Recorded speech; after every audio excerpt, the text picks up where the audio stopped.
Obrigado, Phil. Obrigado aos irmãos que você recebe da igreja. Realmente é um privilégio. Há muitos meses, o Phil e eu temos conversado sobre essa conferência, temos orado e é uma alegria. É uma pena que o Phil disse que nessa primeira noite eu só tenho 2 horas e 15 minutos. Então eu vou ter que correr bastante para poder terminar a tempo. Mas agora, para não assustar muito os irmãos, Phil, quanto tempo eu tenho? 1 hora? Se eu terminar antes, eu posso dispensar os irmãos, né? Eles vão ficar contentes. Mais coisa depois. Ah, tá bom. Mas uma alegria, saudações da minha família, minha esposa, Rosângela. E nós temos muita coisa que conversar entre hoje e domingo, né? São vários temas dentro desse assunto geral que nós vamos estar conversando, a missão da igreja hoje, desafios do mundo contemporâneo. E eu tenho 2 filhos. Primeiro foi para o Marrocos com a gente, quando ele tinha 10 meses, um problema bastante sério de saúde. Talvez no domingo eu compartilhe um pouco mais com os irmãos.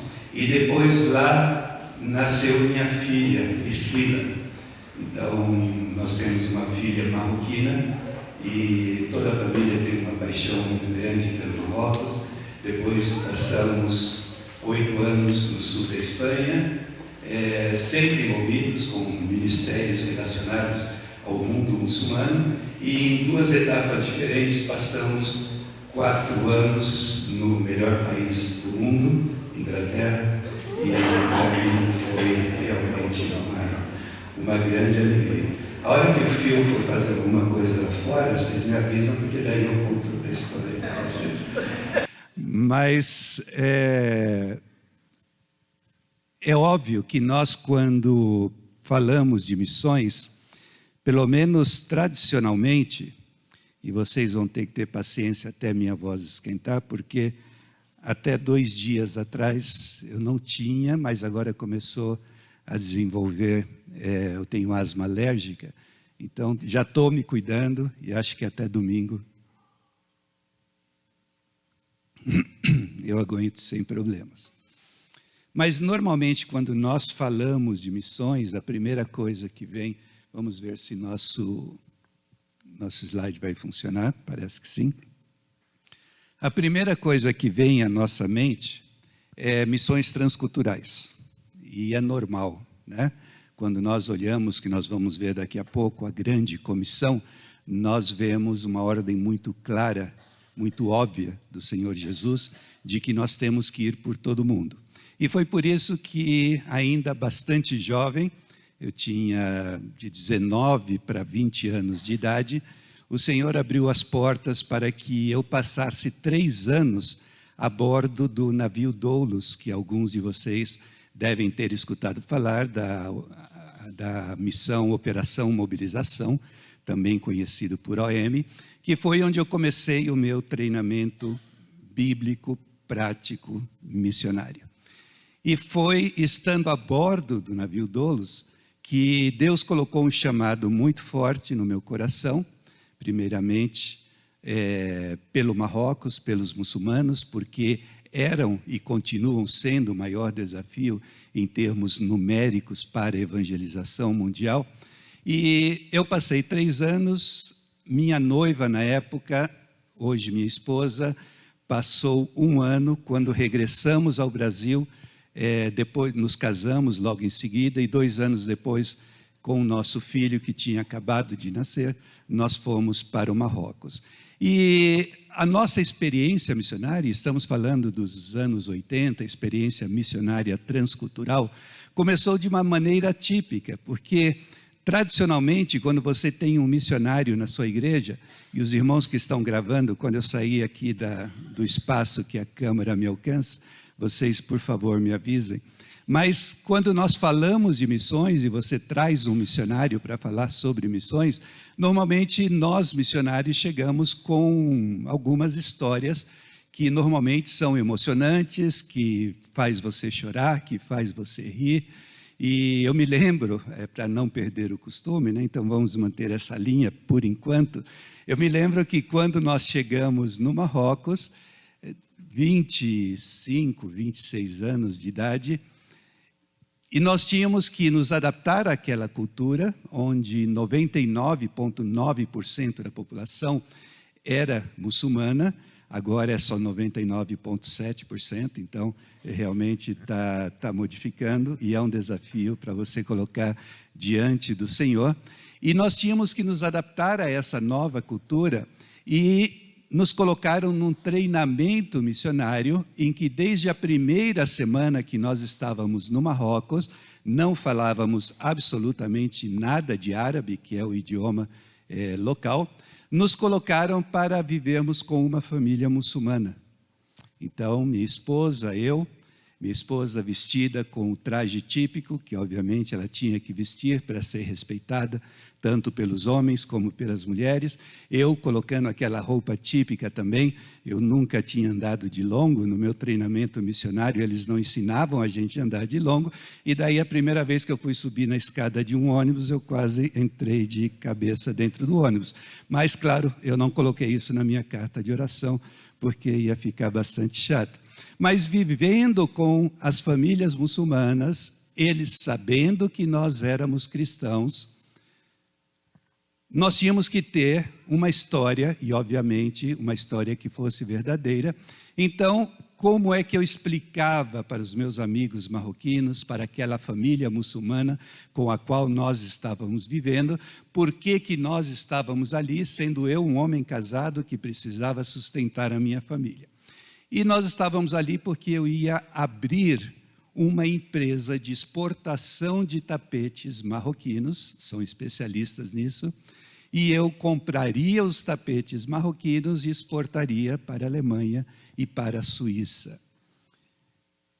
E por isso eu estava ali, nesse primeiro momento, para aprender o idioma, aprender a cultura, e nesse processo, e foi realmente o que eu fiz, depois de alguns meses eu abri um negócio marroquino, se der tempo depois eu conto mais sobre isso, mas dentro desse processo, nós tínhamos que, não nos permitiam ter carro, não podíamos ter a nossa própria casa, nós vivíamos num bairro afastado do centro da cidade, portanto, todos os dias nos levantávamos às 6, 7 da manhã, um frio, você pensa que lá sempre quente, um frio muito forte, muita umidade. Íamos para a escola de árabe, onde ficávamos 4 horas estudando árabe no primeiro período, e no período da tarde, escondido da polícia e do governo, através de um missionário com 30 anos de experiência, nós estudávamos antropologia missionária. Sobre como aprender um idioma, o que é choque cultural, o que é sincretismo, contextualização, etc., etc. Se vocês não sabem o que é isso, muitos irmãos aqui com certeza sabem, depois podem ampliar um pouquinho mais o assunto. E esse processo de adaptação fazia, então, com que, quando nós voltávamos para casa, à tarde, noite, ou seja, para casa dos marroquinos, da família marroquina onde nós estávamos vivendo, tínhamos que pegar um ônibus superlotado. Chegávamos na casa, depois de 2 dias, nós já começamos a arranhar um pouquinho o árabe. Depois de 1 semana, nós já falávamos bom dia. E por causa disso, os nossos amigos muçulmanos convidavam todos os seus vizinhos para que a hora que nós chegássemos, cansados da escola, de ter passado o dia inteiro, nós pudéssemos estar conversando com eles.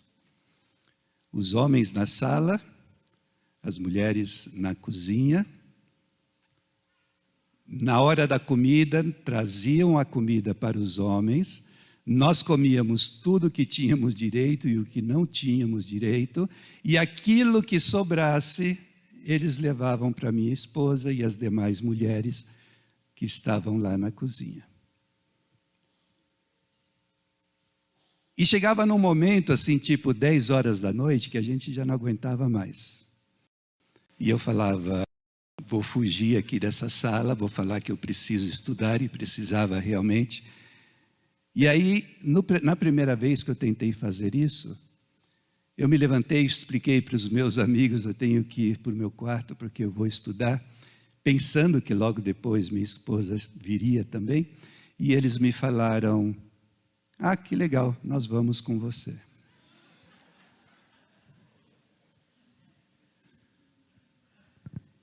E aí nós começamos a perceber que existia, sim, diferenças culturais significativas.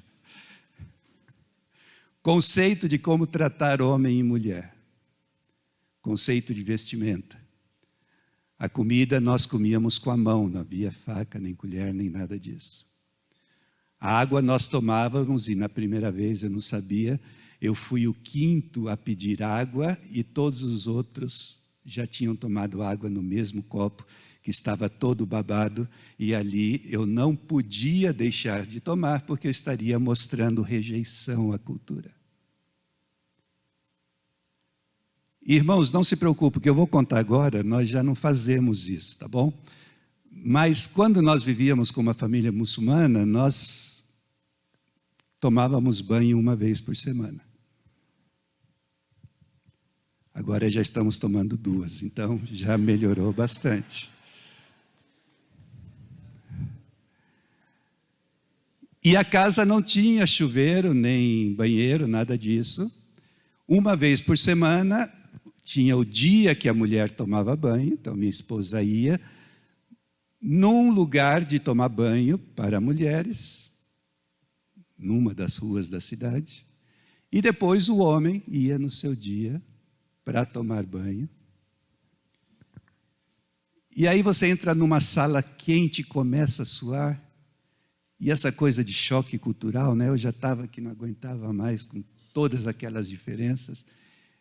E eu ali, com o mínimo de roupa possível, sentado, suando muito, como em uma sauna, e de repente um marroquino desse tamanho, barbudo, bigodudo, olha para mim e fala, você quer que eu esfrego as suas costas?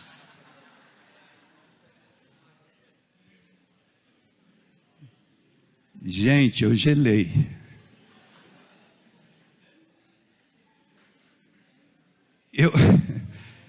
Eu não sabia se eu queria chegar a esse nível de adaptação cultural. E daí, 2 dias depois, quase cheiroso, porque já tinha passado 2 dias de ter tomado banho, na cidade de Marrakech, a poucos quilômetros do deserto do Saara, um sol de quase 40 graus, caminhando no meio da cidade, imagina que é a rua mais movimentada que você tem em Anápolis, cheio de gente num domingo à tarde, todo mundo passeando com a família, fazendo compra. Eu com um amigo meu de 50 anos de idade, chamado para variar, Maomé, e andando no meio da rua, de repente, sem prévio aviso, o Maomé pega na minha mão e lá vamos nós dois caminhando de mãos dadas pelo centro da cidade. E a primeira coisa que veio na minha cabeça assim foi, ah, se meu pai me visse agora.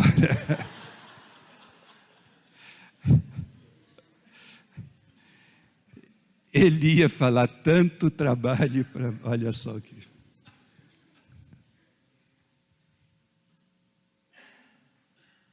E tudo isso por quê?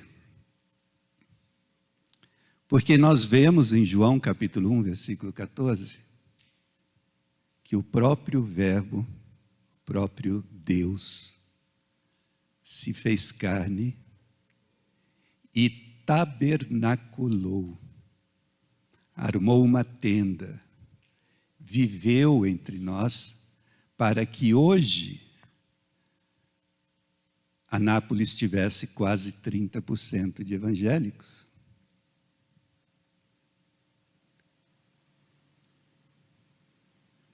E Jesus teve que aprender um idioma diferente, comer uma comida, se adaptar a uma comida da sua cultura, vestir as roupas daquele lugar, para que através disso o evangelho pudesse ser pregado de tal forma que ele chamou inicialmente 12 discípulos e depois os comissionou para que fossem por todo o mundo pregando o evangelho. E aqui estamos, você e eu hoje, como resultado de todo esse processo. E quando nós pensamos na missão, não somente transcultural, mas missão em termos gerais, será que desligou? Não.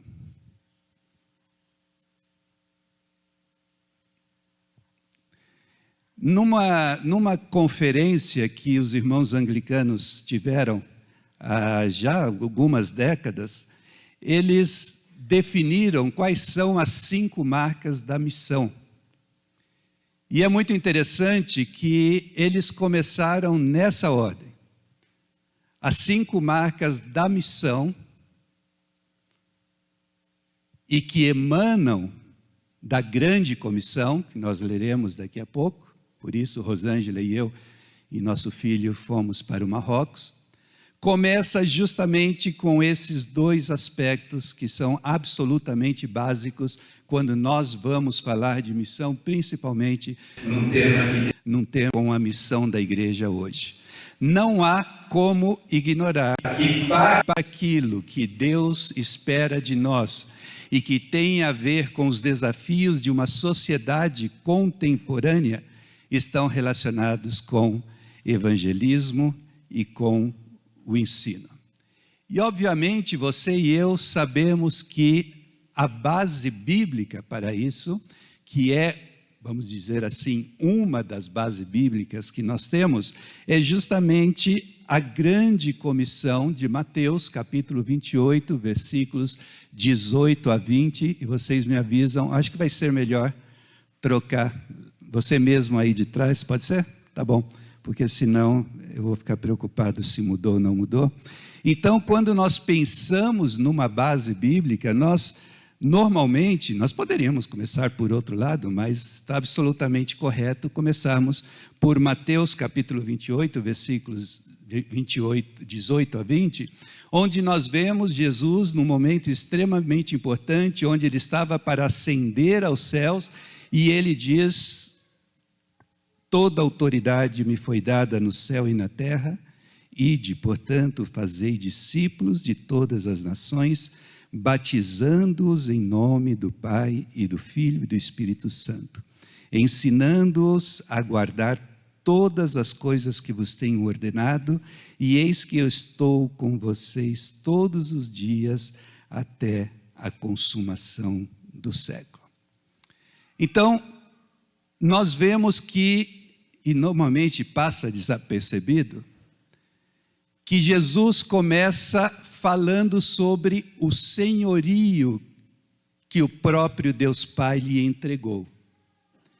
E é sob esse senhorio de Cristo, ou seja, toda autoridade, Jesus falando, me foi dada tanto no céu como na terra, e é debaixo dessa autoridade que eu estou enviando vocês para que façam discípulos por onde vocês passarem.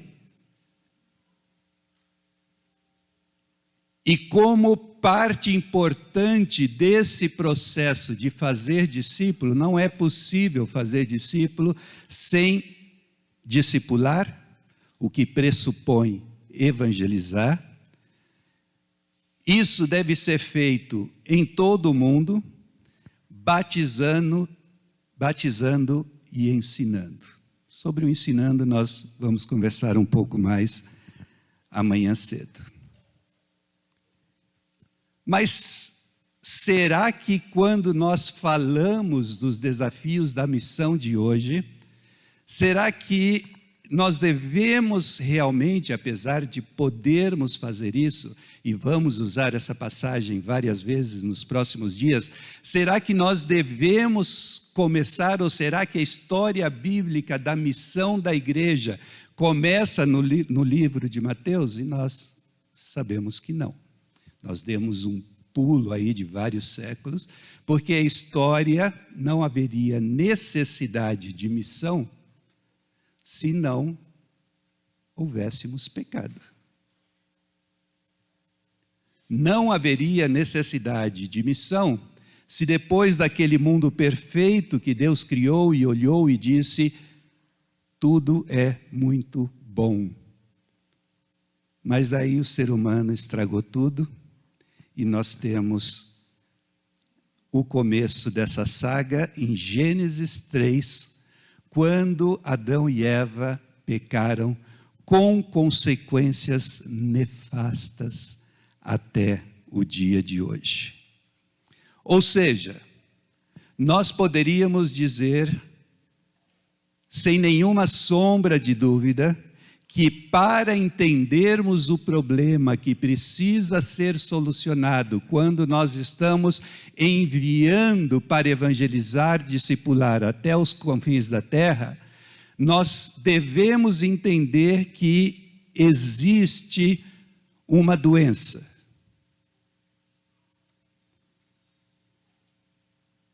Essa doença se chama pecado.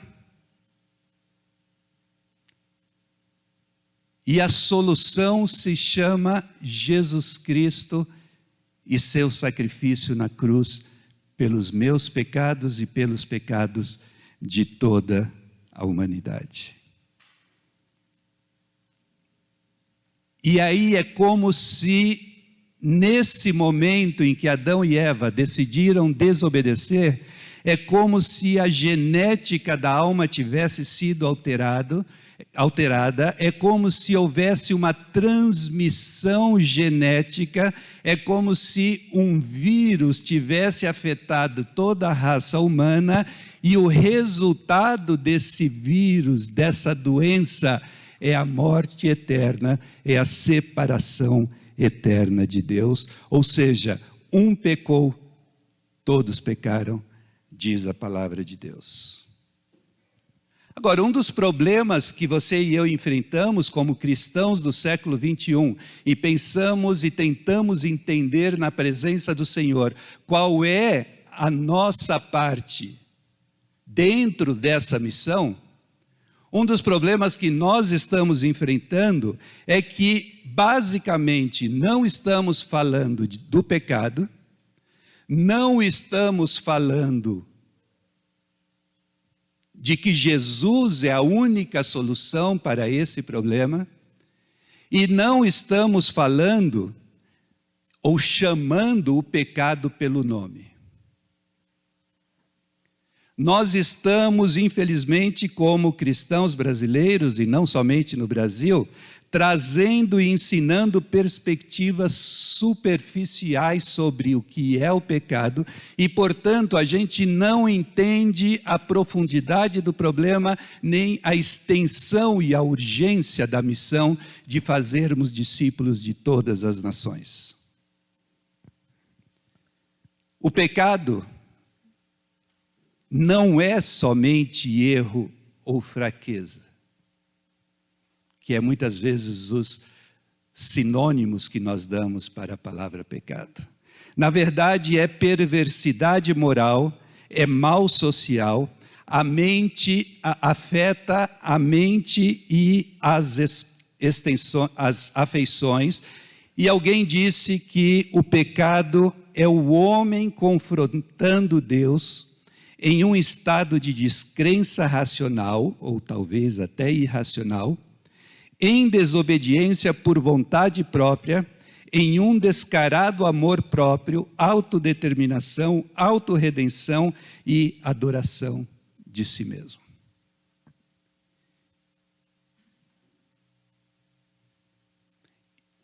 E por estarmos nos esquecendo da seriedade desse problema, não estamos levando a sério E quando evangelizamos e fazemos discípulos, nós tentamos com muito medo falar dos nossos problemas, erros, e quase que agora nós continuamos falando da cruz de Cristo, mas a cruz de Cristo já não serve para me levar ao arrependimento e ao perdão dos pecados, mas serve para resolver os meus problemas diários. E com isso nós estamos perdendo a essência.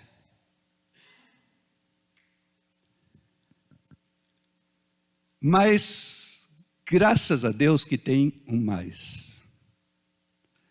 No meio de todos esses problemas, no meio do pecado,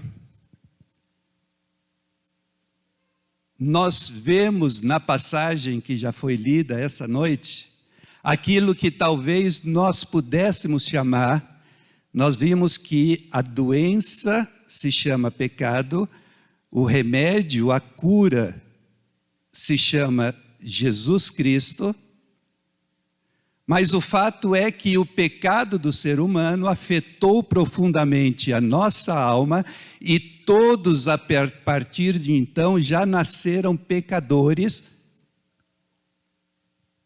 mudando significativamente aquilo que Deus tinha feito num estado de perfeição.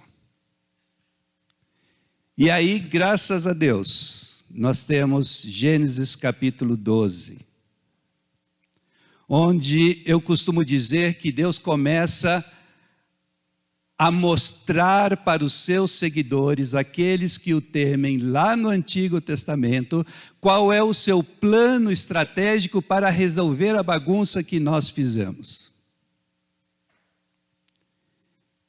E aí é todo um processo que o Senhor começa, e começa com Abraão e Sara, porque através desse casal, Deus formaria um grande povo, que se chamaria Israel, e se chamaria povo de Deus, para que através desse povo, eventualmente, todas as famílias da terra fossem abençoadas. Ou seja, aqui nós começamos a ver de que maneira Deus estaria trabalhando para cumprir o seu propósito, podemos dizer a sua missão, de abençoar todos os povos da terra, e num primeiro momento ele usa um casal, Abraão e Sara, ele forma um povo chamado povo de Israel para continuar no processo de abençoar todas as famílias da terra.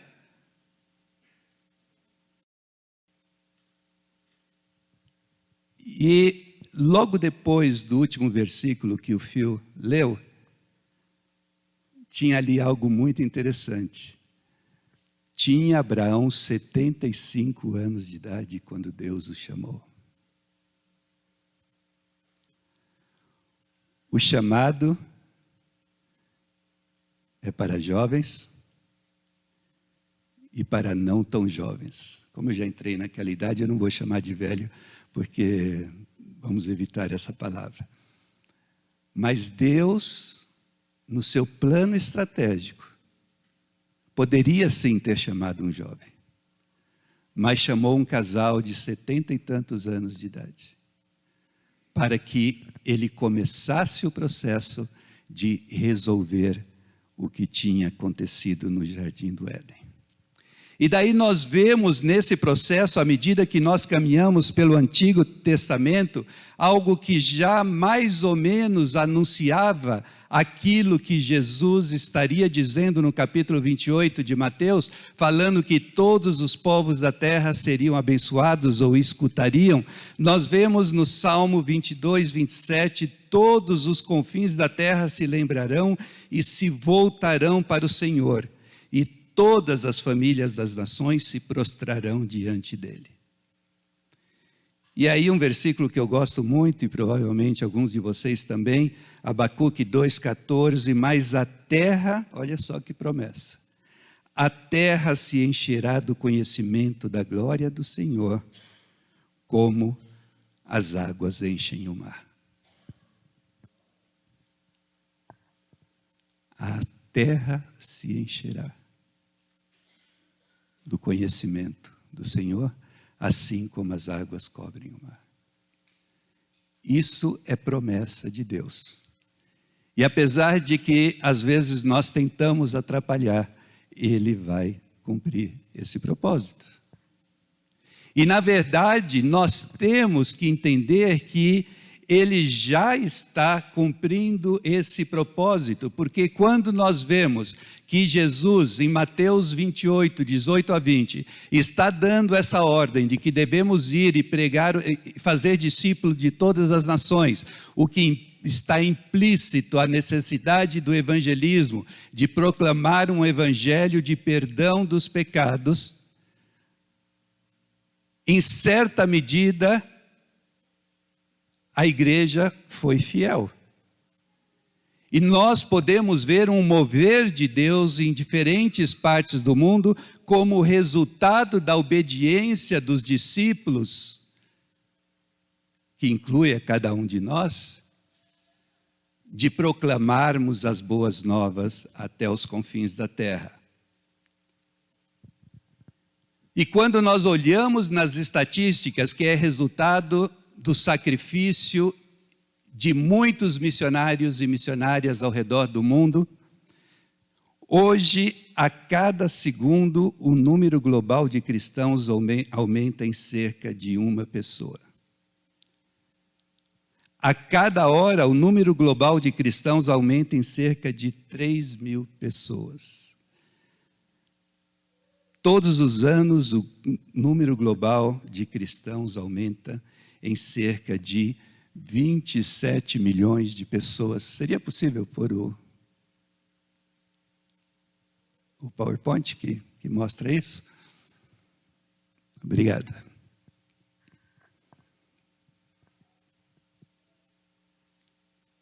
Se você olhar o mapa que vai aparecer no próximo PowerPoint, falando de fidelidade e o que o Senhor tem feito ao redor do mundo,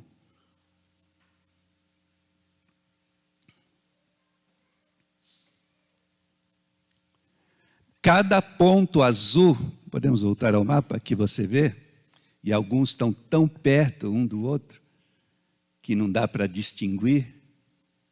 Cada um desses pontos azuis representam 50.000 cristãos nessas diferentes regiões do mundo.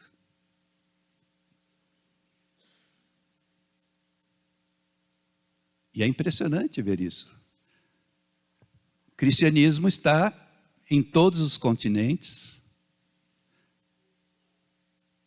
E isso é resultado da fidelidade e da obediência a Mateus capítulo 28, 18, como parte do cumprimento do plano que Deus começa a anunciar a Abraão e Sara no capítulo 12 de Gênesis.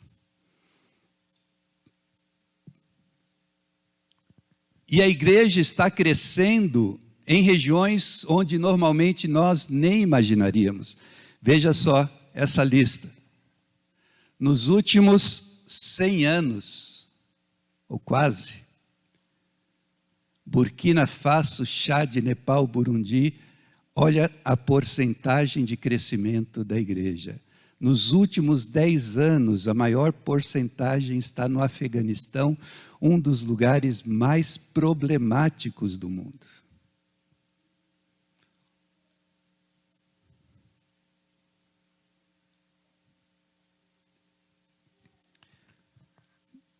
Quando nós pensamos no que Deus está fazendo, hoje o Irã, um país onde é absolutamente proibida a pregação do Evangelho, onde existe um radicalismo islâmico impressionante, é um dos lugares do mundo onde o cristianismo mais cresce em termos de porcentagem de pessoas se convertendo ao Senhor. E mesmo os iranianos que não estão aguentando a situação dentro do país e estão indo para a Europa, O número de convertidos de iranianos na Alemanha, por exemplo, está impressionando todo mundo. Porque Deus está atuando através dos seus servos. E quando nós não obedecemos e não vamos, Deus está dando sonhos aos muçulmanos, onde Jesus aparece, normalmente indicando uma pessoa onde esse muçulmano pode ir conversar para que essa pessoa lhe explique sobre a salvação que há em Jesus Cristo. No Afeganistão, grandes coisas acontecendo. Então, por um lado, nós vemos que o problema que aconteceu em Gênesis 3, que depois você pode olhar em Gênesis 3,15, já está sendo anunciado uma solução, mas que fica mais claro no capítulo 12 de Gênesis, onde Deus mostra que através da descendência de Abraão, todos os povos da terra seria anunciado, como consequência da obediência deste plano de Deus, nós estamos vendo essas coisas acontecendo. E o Brasil hoje, eu tenho certeza que no próximo resultado do censo, o número de evangélicos vai ser bem maior do que nós vimos no último censo que foi feito. Por outro lado, como parte da nossa desobediência, ou seja, tem uma parte que é como resultado da nossa obediência, como resultado da nossa desobediência, porque se nós temos uma igreja hoje, aqui no Brasil, de 40 milhões de pessoas, e nós não conseguimos mandar mais do que 10, 15 mil missionários, alguma coisa está errada. Nós estamos colocando nossas prioridades em lugares equivocados.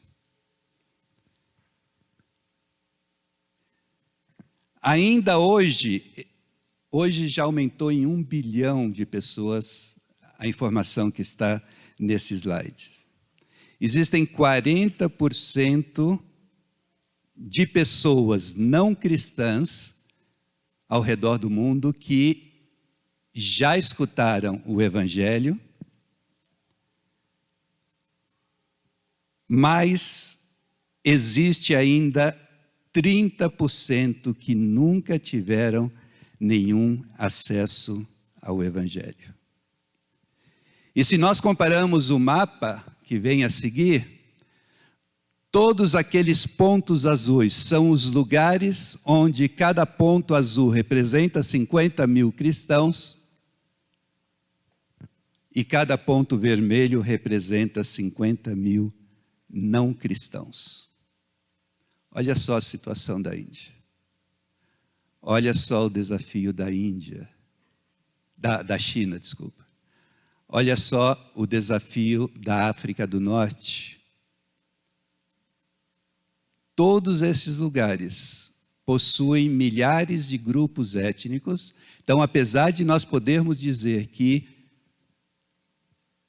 todos os países do mundo já têm a presença de cristãos, nós não podemos dizer que em todos os grupos étnicos do mundo já existem cristãos. Porque se você olhar o próximo slide, veja só, países com mais grupos não alcançados. Dos 2.332 grupos étnicos existentes na Índia, mais de 2.000 ainda não foram alcançados com o Evangelho. E você pode ver a lista: China, Paquistão, Bangladesh, Nepal, perfazendo um número de mais de 3.000 povos com idiomas, culturas diferentes, que ainda não escutaram e não receberam a presença de um missionário. E muitos deles não têm sequer a Bíblia ou um livro da Bíblia traduzido no seu próprio idioma. E quando nós olhamos para o Brasil, e você pode estar pensando, como passa na mente de muitas pessoas, bom, mas a gente está falando lá dos confins da terra quando há tanta coisa para ser feita aqui. Sim, Deus chama aqueles que precisam trabalhar aqui e Deus chama aqueles que vão para o outro lado do mundo. Tem espaço para todo mundo.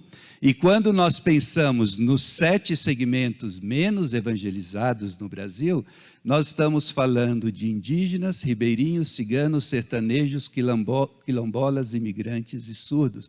Inclusive, se eu não me engano, vai haver uma oficina sobre o desafio dos quilombolas. Então, aqui no Brasil também, apesar do tamanho da igreja evangélica, nós ainda temos vários desafios. Mas tem uma coisa muito triste, que quando eu vejo o próximo gráfico, eu me pergunto o que é que está acontecendo com a igreja. Onde estão os missionários? 80% naquela região que é considerada mundo cristão. 18% dos missionários estão entre aquela parte do mundo que é considerado o mundo não cristão, mas que já foi evangelizado. 2% dos missionários apenas estão trabalhando entre os povos não alcançados com o evangelho.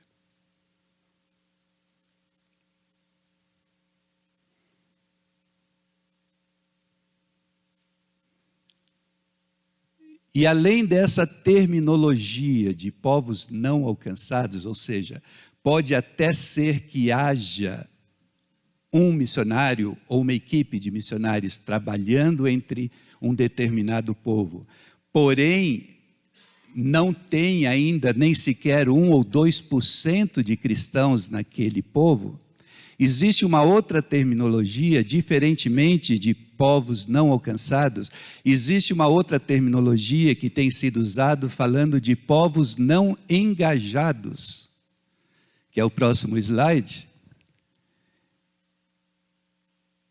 E o que significa? Olha só, esse povo, 13 milhões de pessoas.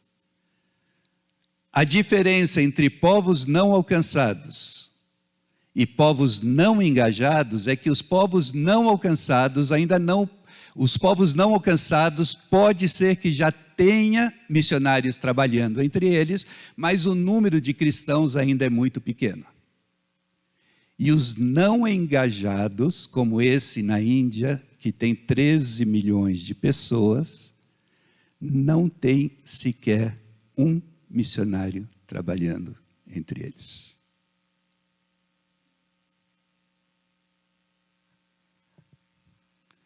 E a lista é grande. Grande parte na Índia, também na Arábia Saudita, Iraque.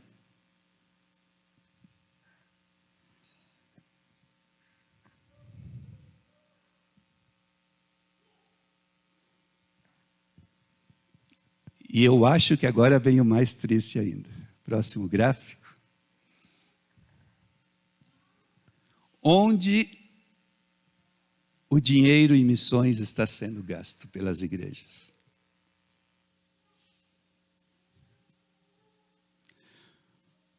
(87% dos recursos financeiros arrecadados pelas igrejas, que são usados sob o título de missão, ou missões, como você preferir, está sendo usada naquela parte do mundo onde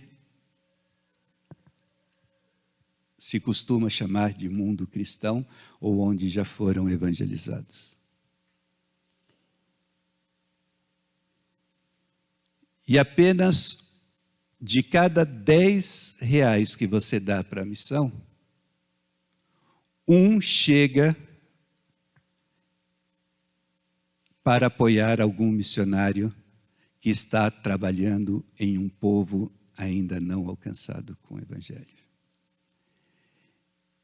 E desse R$1 que chega para esse povo não alcançado com o Evangelho, para esse missionário,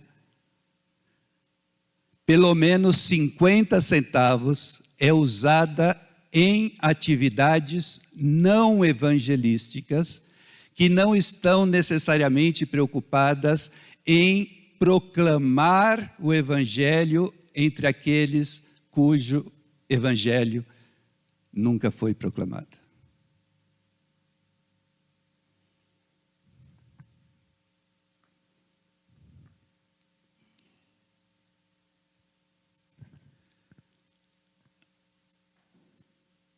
Deus criou um mundo perfeito.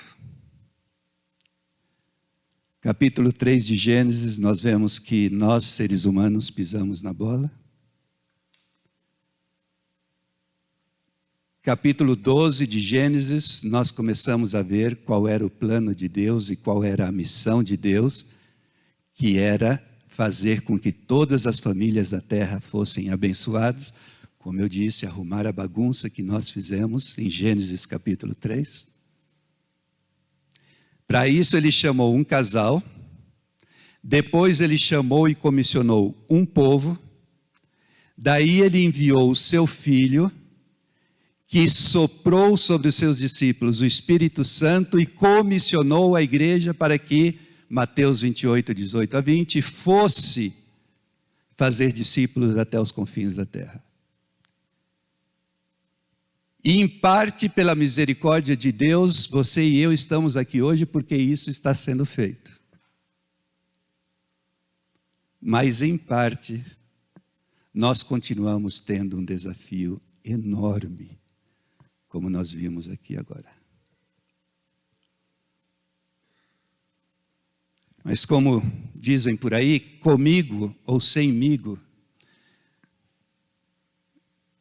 Deus vai cumprir a sua missão de abençoar todos os povos da terra.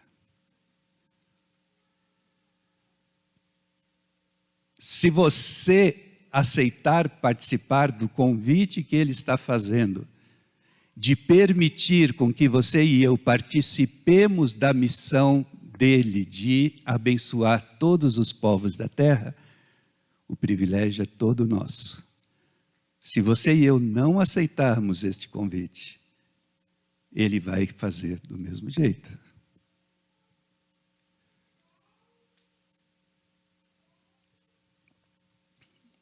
Porque no próximo slide nós vemos, já lá no final da Bíblia, vi novo céu e nova terra, pois o primeiro céu e a primeira terra passaram, e o mar já não existe. Vi também a cidade santa, a nova Jerusalém, que descia do céu da parte de Deus, ataviada como noiva adornada para o seu esposo. Então, ouvi grande voz vinda do trono dizendo: Eis o tabernáculo de Deus com os homens. Deus habitará com eles. Eles serão povos de Deus, e Deus mesmo estará com eles. E o próprio Deus lhes enxugará dos olhos toda lágrima. E a morte já não existirá. Já não haverá luto, não haverá pranto, nem dor, porque as primeiras coisas passaram. E Ele está chamando, convidando amorosamente, você e eu, a termos pelo menos uma parte pequenininha dessa missão que é dele, e que é Ele que vai cumprir, porque nós não podemos. De que chegaremos naquele momento, onde já não haverá choro, não haverá pranto, não haverá dor, não haverá morte, porque o Cordeiro foi sacrificado, ressuscitou, iniciou uma nova era, e nos comissionou para que fôssemos por todo o mundo, fizéssemos discípulos de todas as nações, debaixo do senhorio de Cristo e sob a promessa de que Ele estaria conosco até o final dos tempos. Gostaria que você baixasse sua cabeça agora.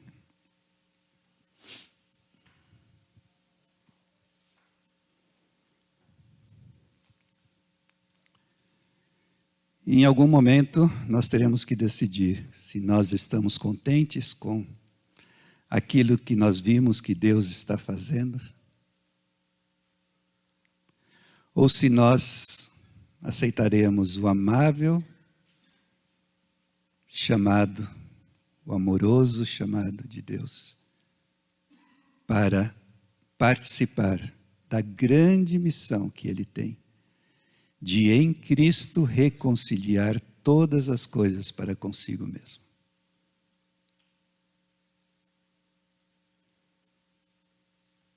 Deus eterno, Pai do nosso Senhor e Salvador Jesus Cristo, queremos te louvar porque um dia fomos alcançados por essa graça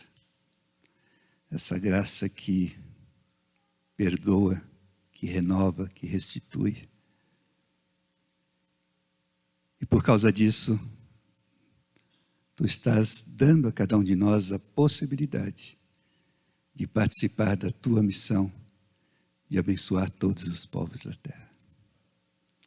Te pedimos, Senhor, que nos próximos dias Tu continues falando aos nossos corações e desafiando-nos. E que possamos entender, como será o tema amanhã cedo, o que é que Deus espera de nós. Em um mundo tão atribulado, tão nervoso, tanto sofrimento. Nos colocamos nas Tuas mãos, Senhor, pedindo que continues falando às nossas mentes, aos nossos corações, convencendo-nos do pecado,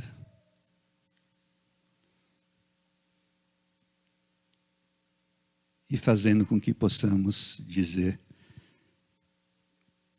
eis-me aqui, Senhor, envia-me. Nós pedimos em Cristo Jesus. Amém.